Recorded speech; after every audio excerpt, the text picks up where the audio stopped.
Ujú. Ok, ya, gracias. Entonces, la hematopoiesis ocurre desde que se hace la fundación y se da la formación del saco vitelino. Eso es la parte de embriología que lo entenderás mejor en tercer ciclo, cuando eres embrio. Pero acuérdate de las diferentes fases que tú tienes de hematopoiesis. En las primeras semanas de vida embrionaria, hasta aproximadamente el segundo mes de gestación, la hematopoiesis, toda esta producción de las células sanguíneas, se va a llevar a cabo en el saco vitelino. Cuando estamos aquí, cuando se está formando todas estas células en el saco vitelino, se le conoce como fase mesoblástica.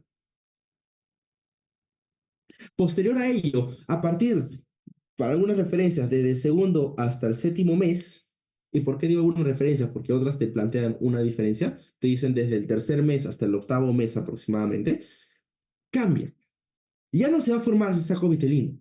Aquí se va a empezar a formar en el hígado. Y cierta parte, digamos, cierto porcentaje en el vaso. Gonzalo, ¿cómo es esto? Ponte en el caso claro. Digamos que tú estabas en biología o estabas en algún curso donde tenías que hacer un proyecto de un informe. Tú te mataste, tú hiciste la carátula, tú hiciste la introducción, los materiales, la discusión, hiciste la conclusión, pegaste las diferencias. Y por otro lado estaba tu otro compañero que solo compró el folder, las pegatinas, puso las fotos y entregó el trabajo. Como puedes ver, ambos colaboraron para hacer el proyecto, pero no en el mismo porcentaje. Aquí es igual. El hígado es el que más chamba hace, el que más va a producir células sanguíneas. El vaso produce un poco, está mucho más, digamos, marginado, pero también cumple esta función. Y es por eso que esta fase se le puede denominar fase hepatoesplénica. Perdón, esto acá. Bueno, esto debería ir así, pero perdón. En fin, fase hepatoesplénica o algunas referencias te lo diferencian, te ponen por un lado fase hepática, por otro lado fase esplénica. Y después, a partir del séptimo mes, para algunas referencias a partir del octavo mes, depende, ¿verdad?, de donde tú lo leas, la hematopoiesis ya se va a llevar a cabo por fin en tu médula ósea. Por fin ya lo van a empezar a hacer en los huesos. Y esta fase se llama fase medular.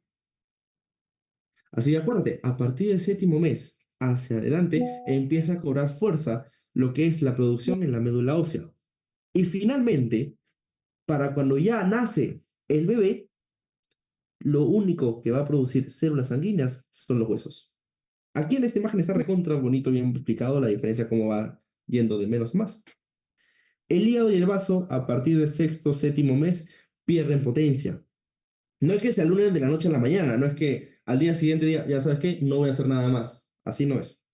Va decreciendo su función y ya obviamente para el noveno mes ya no producen células sanguíneas.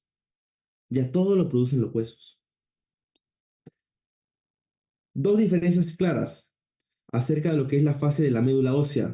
Depende, y aquí también es importante, en qué estamos. Si estamos frente a un paciente que es niño o frente a un adulto. Otra fija que siempre les encanta preguntar a todos en algunos exámenes. Estoy con un niño. ¿A qué nivel se lleva a cabo la hematopoiesis? Todos los huesos, en las vértebras, en los huesos de las costillas, etc. Acuérdate de esto. En los niños, todos los huesos se lleva a cabo la hematopoiesis. En los niños es en todos los huesos. Esto cambia. Para cuando ya más grande, cuando ya estamos hablando de que es adolescente, cuando ya es sobre todo adulto joven, adulto mayor o un adulto entre 25 y 45 años, en fin, adulto, ya cambia. Ya no es lo mismo. No todos los huesos van a tener capacidad de hacer hematopoiesis. Aquí se va a aislar y aquí sobre todo va a llevarse a cabo en vértebras, costillas, esternón, pelvis y algunas referencias también te incluyen lo que es el extremo proximal del fémur. Última cosa, hematopoiesis. Este término que ves aquí, hematopoiesis extramedular. ¿Qué significa esto? ¿Y por qué pones hígado y vaso? Ocurre algo peculiar. Digamos que estás frente a un paciente, y creo que ese es un caso que les habrán dejado estar en la científica, que es caso de esto, donde justo el paciente tiene hepatomegalia. Digamos que la médula ósea deja de funcionar bien, que ya no estoy produciendo la misma cantidad de glóbulos rojos, de glóbulos blancos, de plaquetas, que empezando a tener un déficit. ¿Qué va a hacer el cuerpo? ¿Va a quedarse de manos cruzadas? ¿No va a reaccionar? ¿No va a hacer nada? Por supuesto que no. Aquí va a actuar. ¿Qué va a pasar?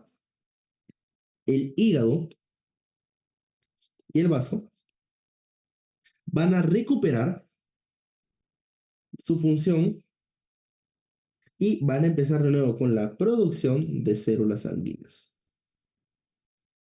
¿Qué significa ello? Que de nuevo van a empezar con el martirio, de nuevo van a empezar a producir glóbulos rojos, glóbulos blancos y plaquetas. ¿Por qué sucede esto? Porque ha habido un daño, hay algún problema en la médula ósea, no se produce la misma cantidad de células, entonces necesitamos reponer. Y es aquí donde el hígado y el vaso van a empezar a actuar. Hematopoiesis extramedular, en ciertos casos, no siempre es en todos, es una situación peculiar. Ahora, parte obviamente horrible, yo sé que siempre es complicada la hematopoiesis, es este cuadrito gigante tedioso que siempre te ponen y te dicen, tienes que acordarte de todo esto para la hematopoiesis. Claramente no. Hay diferencias que tienes que saber. O sea, ¿lo que es todo esto? Todo esto es lo que te resume cómo va madurando la célula madre para especializarse hasta un tipo de célula especial. ¿A qué voy con ello? Tenemos obviamente, tú sabes, una célula madre. Esta célula madre se va a diferenciar en células progenitoras y luego, mediante ciertos estímulos, esta célula progenitora va a decir, ok, quiero ser un linfocito B. Por otro lado, si recibe otros estímulos, va a decir, no, ¿sabes qué? Voy a ser un neutrófilo. Y así con todo. Gonzalo, ¿a qué te refieres acá?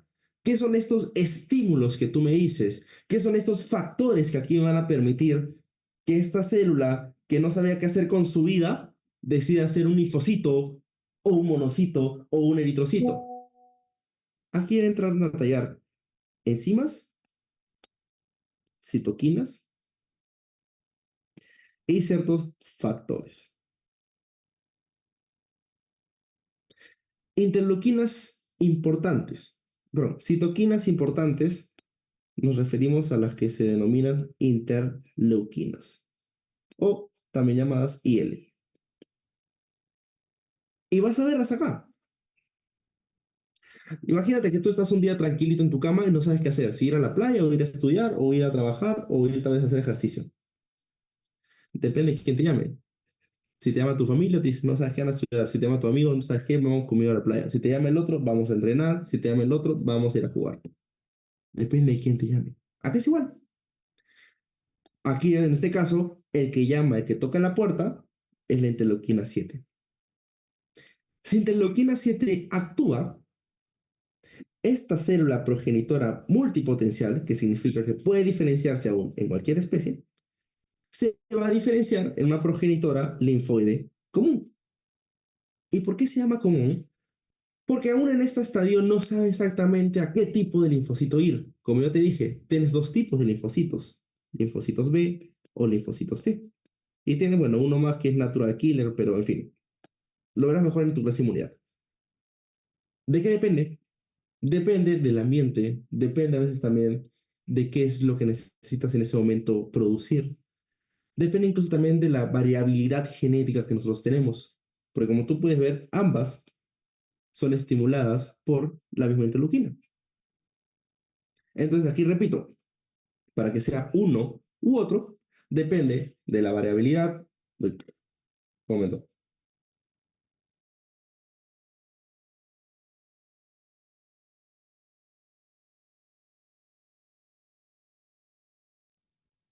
Gracias. Perdón. No. Entonces, de eso depende de la variabilidad, del ambiente, de la posibilidad o probabilidad gigante que tienes para producir una célula u otra. Y se va a ir diferenciando entre uno y otro. Luego entran a tallar otras interleuquinas y así tú logras formar linfocitos T, linfocitos NK, linfocitos B. Similar ocurre abajo, pero aquí hay otros componentes mucho más y mucho más diferentes que pueden intervenir para que tú puedas formar monocitos, para que puedas formar eritrocitos. Intervienen dos factores, que son dos factores de crecimiento. Por un lado tienes el CSF, que se conoce como factor de crecimiento de células progenitoras, y por el otro lado tienes la TPO, que es la trombopoyetina. Eso va a hacer que en este caso esta célula progenitora, que puede hacer lo que quiera, vaya por la opción B, que se especialice, que se diferencie en una célula progenitora mieloide común. Y aquí intervienen otros dos factores diferentes. Esto que tú ves aquí, TPO que era, TPO se conoce como trombopoyetina, que va a cumplirte una función mucho más importante después. Esto que ves aquí, te lo deletreo, que en inglés, porque ya escribirlo ocupa tiempo. Factor estimulante de colonias granulomonocíticas. Repito, factor estimulante de colonias granulomonocíticas. ¿Qué va a hacer esto? Que ésta se diferencie en célula progenitora de granulocitos monocitos. Por un lado, monocitos, y por el otro lado, granulocitos. Acuérdense que eran los neutrófilos, los eosinófilos o los basófilos. Y aquí de nuevo intervienen otros factores más. Si quiero que se diferencie en célula progenitora de monocitos, necesita el factor estimulante de colonias monocíticas. Aquí es específico. Si quiero que se especialice en célula progenitora de granulocitos, necesitará el factor estimulante de colonias granulocíticas. Es una diferencia, son diferentes, y creo que esta es incluso una vez la han preguntado en clase, no estoy seguro, pero es diferente. Este es compuesto, este tiene los dos, pero ya para especializarse en uno u otro, ya debe ser individual. Factor solo de monocitos o factor solo de granulocitos. Y ya después sigues tu cadena y tienes obviamente otros más intervinientes. Y el último, para formarte otras células, tienes las células progenitoras de megacariocitos, eritrocitos. Aquí intervienen las dos enzimas para mí más importantes que tú siempre vas a tener, la EPO y la TPO. La EPO se le conoce como eritropoyetina y la TPO es trombopoyetina. La eritropoyetina es la que le va a decir a la célula que se especialice en células progenitoras de eritrocitos. Y aquí entran a tallar las diferentes líneas que tú tienes. BFUE, CFUE, ya después los proeritroblastos, etc. Y después obtienes tus eritrocitos. Por otro lado, el TPO o la trombopoyetina te ayuda para que tú sintetices megacariocitos. Ahora, para hablar un poquito más de esto en 2 minutos. Primero, la eritropoyetina, enzima súper importante, producida a nivel del riñón. Esta es la que me permite a mí mandar la señal a las células para que empiecen a diferenciarse en eritrocitos. La EPO va a hacer que se produzcan las unidades formadoras de brotes eritroides, la unidad formadora de colonias eritroides, luego tu proeritroblasto, luego tu eritroblasto basófilo, acidófilo, etc. Se vaya especializando para que tú al final obtengas tu eritrocito. Fija siempre el examen, ¿cómo se llama el receptor de la eritropoyetina? EPOR. O eritropoyetina receptor. Por otro lado, la trombopoyetina también es una enzima. Esta le va a decir a las células que se especialice, que se diferencie. ¿En qué? En un megacariocito. Y alguien me va a preguntar aquí, Gonzalo, ¿qué demonios es un megacariocito? ¿Qué significa? ¿Qué es lo que hace? El megacariocito es una célula megamorfa grande. Entonces, esta a veces va a crecer mucho, va a empezar a sintetizar muchas más organelas y de ella va a brotar o va, digamos, a perder una porción de su citoplasma asociado a su membrana. Se le va a desprender, digamos, una parte. Cuando se desprende esta partecita va a quedar ahí volando. Esto contiene adentro organelas, contiene ciertas enzimas, contiene ciertas proteínas. Esto que te digo aquí, que es un fragmento del megacariocito, es la plaqueta. Significa que la plaqueta es un fragmento del megacariocito. Proviene del megacariocito. Receptor de la trombopoyetina CD110. Ah, me faltaba esto. ¿Dónde falta? Ya. En última parte, esto lo hace mejor en inmunidad adaptativa, inmunidad adquirida. Lo único que tienes que acordarte bien, cuando tú produces linfocitos T y linfocitos B, es diferente el asunto. Ya hablamos de las células progenitoras linfoides. Tú vas a producir en la médula ósea linfocitos T, pero estos aún son inmaduros. Luego de ello, estos van a salir a la sangre. ¿Y a dónde se van a ir? Se van a ir al timo. ¿Por qué? Porque en el timo van a terminar de madurar. El linfocito B y los natural killer, estos maduran en la médula ósea. Ellos no se complican la vida, no hacen tanta cosa, se quedan ahí donde están. Estos son puntos importantes, algunas interleuquinas o factores importantes que siempre tenés que acordarte. Pero así lo último que es señalización celular. Con respecto a la señalización celular, ¿esto qué significa? Y ahora sí viene lo que yo decía. Digamos que tú tienes una infección con una bacteria. Esta viene a causar daño. Y obviamente la bacteria va a atacar células. Aquí tienes una célula y esta va a recibir daño. Entonces, esta célula va a mandar una señal de ayuda. Va a mandar algún estado de alerta, va a llamar a la policía, va a gritar, porque va a sufrir. Entonces, cuando esta célula sufre, es donde va a empezar a producir citoquinas. Y estas citoquinas necesitan un medio de transporte, necesitan un medio de señalización, que aquí es donde entra todo este tema. Otra forma de que yo produzca citoquinas. De nuevo tenemos la bacteria. La bacteria está ahí tranquilita de la vida. Y digamos que en este caso la ve una célula diferente. Esta célula, cuando ya vean la clase de inmunidad, lo entiendan mejor, va a coger un fragmento de esta bacteria. Y este fragmento lo va a presentar a otras células. Digamos, a un neutrófilo, a un macrófago, a un linfocito. Y este linfocito va a generar una respuesta. De nuevo, citoquinas.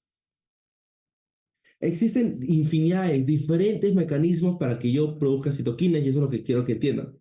Pueden fabricarse porque una célula es dañada o sufre daño, porque una célula va a fabricar una respuesta mediante todo este proceso que le digo de fragmentos o lo que se conoce como presentación de antígenos, pero todo ello que es mucho más trabajado y más complicado lo van a ver después cuando vean las clases de inmunidades. Ahorita la cosa es que siguen esto de base. La célula sufre daño, va a mandar una señal de ayuda y esa señal de ayuda se expresa mediante citoquinas. Para que yo pueda llegar, digamos, o esta señal se pueda transmitir, necesito una forma de señalización. Tenemos señalización paracrina, autocrina o endocrina. Señalización paracrina, liberación de neurotransmisores. Señalización autocrina, asimismo. ¿Qué, Gonzalo? ¿Una célula se puede estimular a sí misma? ¿Se puede pedir ayuda a sí misma? Sí. O señalización endocrina. ¿A través de qué? De lo que le dije antes. A través de la sangre. La sangre actúa como medio de transporte para todo, para cualquier enzima, para que yo pueda transmitir una señal, un mensaje de ayuda. Y ahora, esto es la parte hermosa, complicada que tienes siempre cuando tú ves señalizaciones. No te enfoques en todo, céntrate en esta, por ejemplo, que es la parte de citoquinas. Tienes una infinidad de citoquinas que ahorita la vas a ver. Cada una tiene su receptor. Entonces, cuando se vincula a su receptor, va a llevar una serie de cambios internos en el citoplasma mediante ciertas cascadas de señalización. Y tenemos infinidad de cascadas. Una de las más siempre habladas es la vía de la JAK, o mejor dicho, del JAK-STAT. A través de esta vía, para hacer el cuento corto, nosotros producimos un cambio a nivel del núcleo, un cambio a nivel de los genes. Mandamos una señal de acción. Le decimos a estos genes, oye, ¿saben qué? Empiecen a fabricar una respuesta. Y esta respuesta puede ser diferentes cosas. Puede decirle a esta célula, ok, empieza a proliferarte. Por otro lado, le puede decir, ok, empieza a secretar citoquinas. Por otro lado, incluso puede causar la propia destrucción de la célula. Es un campo gigante hablar de lo que es señalización celular. Y eso es solo literalmente un resumen de lo que podemos implicarnos acá. Entonces, acuérdense siempre de esto. Cuando tú hablas de señalización celular, tienes que entender que el mensaje va a llegar a una célula. Y esta célula puede responder por diferentes mecanismos, diferentes receptores. Tenemos infinidad de mensajes que nosotros podemos mandar. Infinidad de citoquinas, infinidad de enzimas, de hormonas. Y cada célula puede tener su receptor para cada una de estas. Miren nomás esta célula. Tiene receptor para una infinidad de enzimas, una infinidad de hormonas. Factores de crecimiento, citoquinas, factores externos, como por ejemplo serotoninas. Y aquí, digamos, ya donde el último campo, que es las citoquinas per se. Como le dije antes, las citoquinas son un método de mensaje, un método por el cual el cuerpo puede pedir ayuda, una señal de auxilio. Cada una de estas citoquinas cumple una función diferente. Por eso se dice, se transmite una señal, que cada una de estas señales puede cumplir una función diferente. No es lo mismo lo que va a hacerme la interleuquina 1 a lo que puede hacerme la interleuquina 6. Un claro ejemplo, ambas se secretan por inflamación. Ambas se pueden secretar por daño celular. Ambas se pueden secretar por una respuesta. Pero la interleuquina 1 puede estar vinculado, por ejemplo, a que te dé fiebre. La interleuquina 6 se puede vincular, por ejemplo, a aumento de hepcidina. En 3 clases vas a saber qué es la hepcidina. Entonces, aquí, llévate esto. Cada interleuquina tiene una función diferente. Cada interleuquina es secretada por una célula y puede tener un receptor diferente. Y eso es la tablita gigante que tienes acá. Que está en internet, la puedes encontrar. Pero aquí te sintetiza de forma práctica qué puede hacer cada una de estas. No solo tenemos interleuquinas, también tenemos una cosa media rara que se llama TNF-alfa, factor de necrosis tumoral alfa. Eso es raro.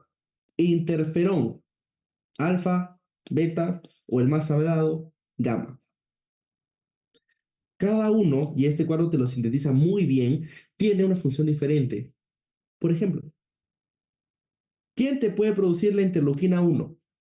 Células epiteliales, células infectadas, lo que les dije antes, células que son dañadas, que sufren un daño, mandan una señal de ayuda, aquí está. Neutrófilos, macrófagos. Como les digo, no solo las células dañadas producen estas señales, también la pueden producir otras células para aumentar la respuesta, para aumentar la defensa. ¿Y cuál es la función que tiene esta interleuquina 1? Por ejemplo, ella activa células inflamatorias, induce fiebre. Así, tú puedes ir leyendo cada una de las que tienes acá. Obviamente yo no lo voy a leer, le puedes tomar fotos si quieres, o bueno, si cumplen los métodos ya les pasarán el PPT. Pero aquí tienes cada uno de estos. Acuérdate de esto. Cuando estamos nosotros frente a una inflamación aguda, las tres citoquinas que más comúnmente tú vas a producir son factor necrosis tumoral alfa, interleuquina 1 e interleuquina 6. Cuando estamos frente a inflamaciones agudas, cuando estamos en eventos agudos, estas son las más comunes que tu cuerpo va a empezar a secretar. Interferón gamma, interleuquina 12, interleuquina 10, más común es en inflamaciones crónicas. Y ya por último, para terminar, acuérdate de algo, un detalle más. Ah, como te dije, tú produces eritrocitos. Y esta es una fija que ya más se pregunte por ahí. Entonces, cuando estás frente a producción de eritrocitos, necesitas eritropoyetina.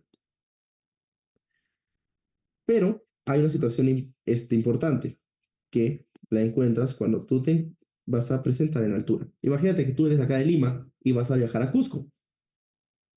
Cuando viajas a Cusco ocurre una diferencia. ¿Por qué? Porque cuando estás en altura, usualmente disminuye el oxígeno que tú puedes captar. Por eso cuando tú vuelas muy alto y el avión se va muy alto, salen estas máscaras con oxígeno, porque el oxígeno no llega fácil. Entonces, cuando estás en altura, necesitas aumentar la eritropoyetina. ¿Para qué? Para producir más glóbulos rojos. Pero esa es la segunda fase. Antes de eso ocurre algo, porque la eritropoyetina no se secreta así de fácil o así de rápido. Necesita pasar un poco de tiempo. Lo primero que sucede, o digamos, el paso número uno para que tú puedas responder a esta hipoxia, o mejor dicho, a esta disminución de oxígeno en altura, es que hay una disminución del plasma. Disminuye el agua en sangre. ¿Para qué? Para poder intentar que tenga más capacidad los glóbulos rojos, para que en teoría aumente un poquito más y pueda solucionar este problema. Y ya después se da el aumento de eritropoyetina. Ahora sí, creo que me pasé de tiempo, porque realmente es una hora para sintetizar esta clase que es fácil de 2 horas y media. No sé, Nino, ahora qué es procedo, cómo siguen ustedes.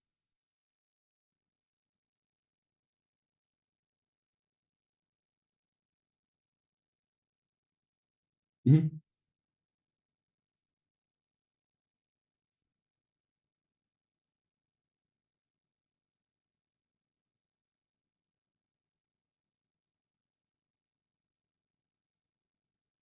Nada.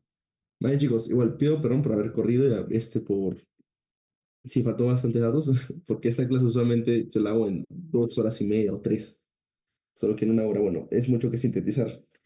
Así que si hay preguntas o dudas, igual normal se pueden responder.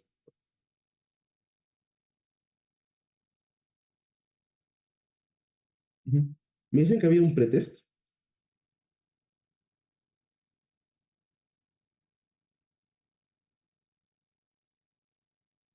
porque me dicen justo que se puede responder la pregunta de pretest.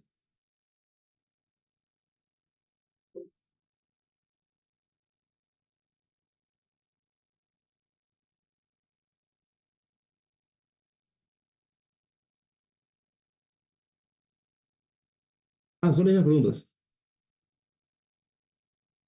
Vaya.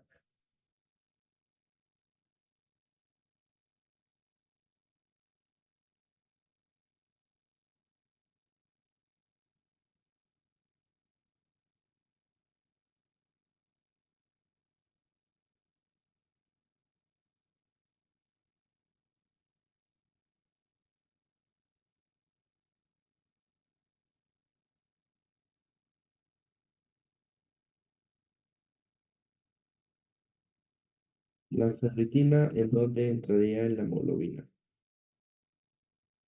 Ah, ya. Creo que eso lo refieres por lo que dije del aumento de volumen de sedimentación globular o lo que pasa en la inflamación. Lo que pasa, ya como un concepto base, cuando hay inflamación, aumentan diferentes proteínas, aumentan diferentes enzimas. Dentro de ellas tienes la proteína C reactiva, por ahí puede aumentar esta que les referí, que es la ferritina. Hay otras más, incluso algunos textos te dicen que también puede aumentar las plaquetas. Ahora, ¿qué pasa? Cuando estamos frente a esta inflamación, la que mayormente se une, digamos, al glóbulo rojo es la proteína C reactiva. Solo dije lo de ferritina porque es también un reactante de fase aguda. Es otro que puede llegar a aumentar. Ya la ferritina es otro compuesto mucho más aparte, que van a verlo después cuando vean la clase uy, cuando la ferritina es baja y hemoglobina alta. Ya, lo que pasa es que la ferritina en verdad es un compuesto el cual almacena el hierro. La ferritina mayormente se encuentra en células, en tejidos. Se puede encontrar en las células del intestino, se encuentra a nivel del hígado o se puede encontrar incluso a nivel de los macrófagos del vaso que destruyen justo los glóbulos rojos. Entonces, yo tal cual la ferritina es baja y la hemoglobina alta. Un poco raro que pueda pasar que la ferritina es baja y la hemoglobina alta, porque la ferritina relaciona al hierro. Ahora, puede suceder que la ferritina es baja, pero la hemoglobina aún tiene valores medios normales, que eso usualmente se vincula, digamos, a una fase antes de que sea una anemia ferropénica, que es justo una anemia por déficit de hierro, en las cuales el hierro que tú utilizas es justo de la ferritina, que es este almacén de hierro. Entonces, tu almacén va a ir bajando, pero por lo menos la hemoglobina aún se mantiene, digamos, en valores disque normales. Pero hay un momento en donde ya la ferritina va a estar nula, ya no tengo cómo reemplazar el hierro, y ahí empieza a bajar mi hemoglobina. Supongo que te refieres a ese estadio, donde la ferritina es baja y la hemoglobina es normal, más o menos. Porque es lo que sucede, la ferritina se vincula aquí en lo que es el hierro, metabolismo del hierro, captación de hierro, almacén de hierro. Y obviamente la hemoglobina dentro de sus compuestos tiene la parte de hierro.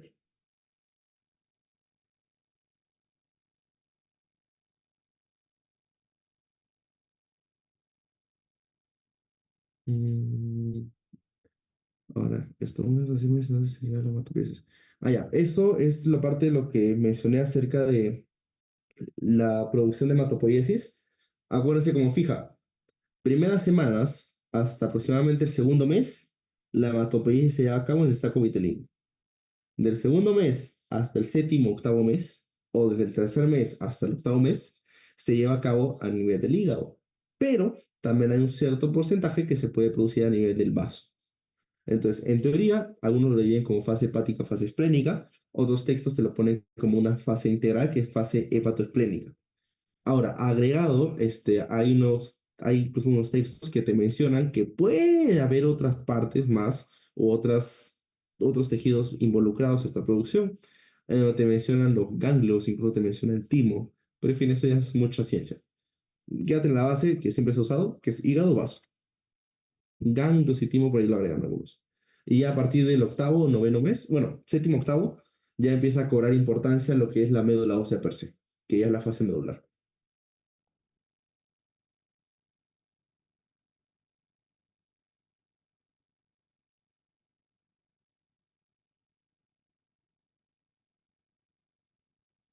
¿Cómo se llaman las pequeñas? Una más. ¿Cómo se llaman las pequeñas formaciones de hierro almacenado en la médula y en el hígado? Bueno, eso en verdad todo lo que es hierro lo van a ver justo en la clase de metabolismo de hierro, pero normal responde. Se llama ferritina, justo lo que es almacén.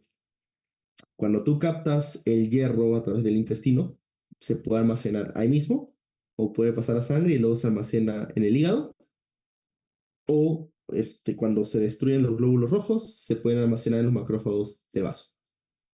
Cuando está en la médula, el hierro se utiliza y se forma la hemoglobina. El almacén de hierro es hígado células del intestino o también lo que es el vaso a nivel de macrófagos. Y la forma, ¿cómo se llama? Es forma de ferritina.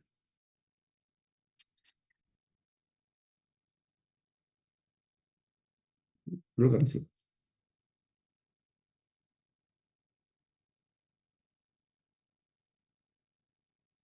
Creo que así, Nilo.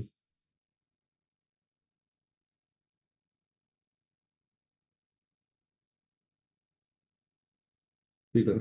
Yo sé.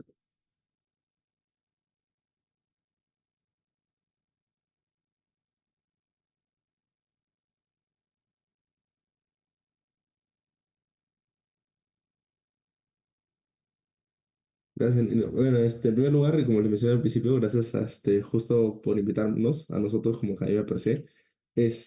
Yo me encargo justo de enseñar lo que es justo Morfo uno en la academia. Yo sé cómo es estos cursos, cómo es este curso sobre todo, y yo me tomo mucho más horas para explicarla. Por eso, en primer lugar, perdón chicos, a ver, me gusta a veces explayarme bastante, ¿ya? Pero resumir esto en una hora también es a veces trabajo, porque hay cosas que a veces quedan inconclusas, entonces yo sé que esto puede causar bastantes dudas. Lo que se intenta igual siempre es que sea lo más importante, o las pepas, como usualmente a todos les gusta, ¿no? Y bueno, lo último, ya es solo que pasé, yo por ejemplo, justo la Academia Medical Tracers, ya tenemos como 5 años enseñando, yo justo ya tengo como 3 a 4 años enseñando este curso, entonces yo siempre igual vamos a tratar de formar y que puedan llevarse lo mejor, incluso desde el primer ciclo hasta de octavo, décimo ciclo. Este tema pertenece, sí, exacto, pertenece justo al curso de Morfo uno que es sangre hematopoiesis.